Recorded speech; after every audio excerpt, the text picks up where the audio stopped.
ಕಡೆ ಈ ಕಡೆ ಕೈ ಇಳಿಸಿ ಅಣ್ಣ ಅರಣ್ಯಣ್ಣ ಏನು ಹಿಂಗೆ ಬೆಚ್ಚದು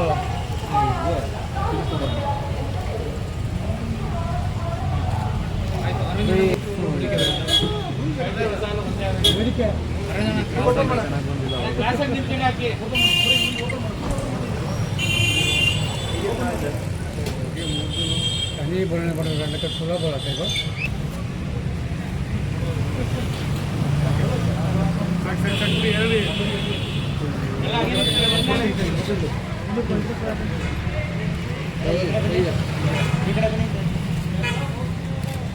ಯಾರು ವೈಟ್ ಶರ್ಟ್ ಅವರು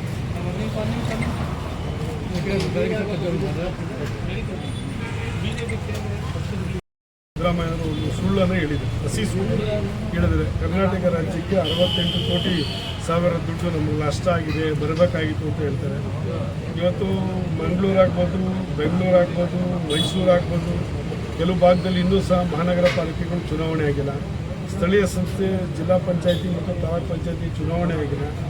ರಾಜೀವ್ ಗಾಂಧಿ ಜಾರಿಗೆ ತಂದ 74th ಅಮೆಂಡ್ಮೆಂಟ್ ಪ್ರಕಾರ ಸ್ಥಳೀಯ ಸಂಸ್ಥೆಯಲ್ಲಿ ಸ್ಥಳೀಯ ಚುನಾಯಿತ ಪ್ರತಿನಿಧಿಗಳು ಇಲ್ಲ ಅಂತ ಹೇಳಿದರೆ ಕೇಂದ್ರ ಸರ್ಕಾರದ ಕೆಲವು ಫಂಡ್ ಬರೋದಿಲ್ಲ.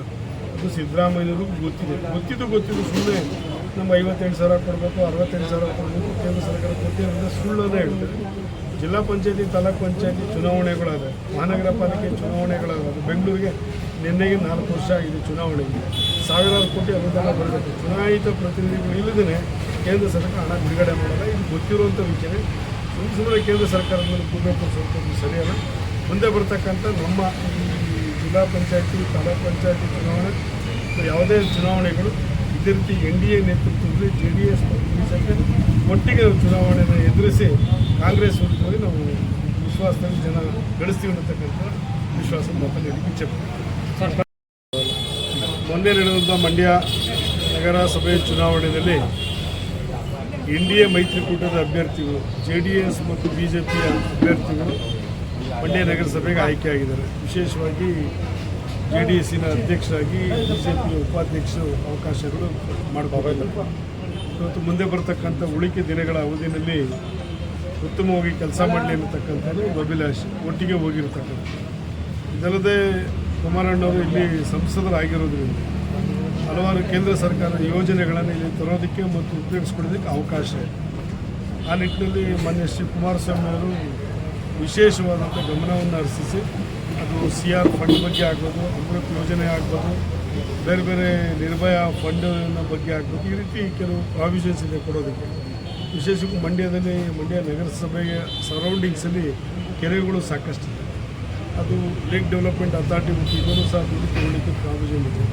ಆ ನಿಟ್ಟಿನಲ್ಲಿ ರಾಜ್ಯ ಸರ್ಕಾರ ಮತ್ತು ಕೇಂದ್ರ ಸರ್ಕಾರ ಸಹಯೋಗದಿಂದ ಮಂಡ್ಯನ ಅಭಿವೃದ್ಧಿ ಮಾಡೋ ದೃಷ್ಟಿಯಲ್ಲಿ NDA ಅಭ್ಯರ್ಥಿಗಳು ಏನಿಲ್ಲಿ ಆಯ್ಕೆ ಆಗಿದ್ದಾರೆ, ಮುಂದಿನ ದಿನಗಳಲ್ಲಿ ಅದಕ್ಕೆ ಪೂರಕವಾಗಿ ಭಾಳ ಶ್ರದ್ಧೆಯಿಂದ ಯಶಸ್ವಿಯಾಗಿ ಕೆಲಸ ಮಾಡ್ತಾರೆ ವಿಶ್ವಾಸ.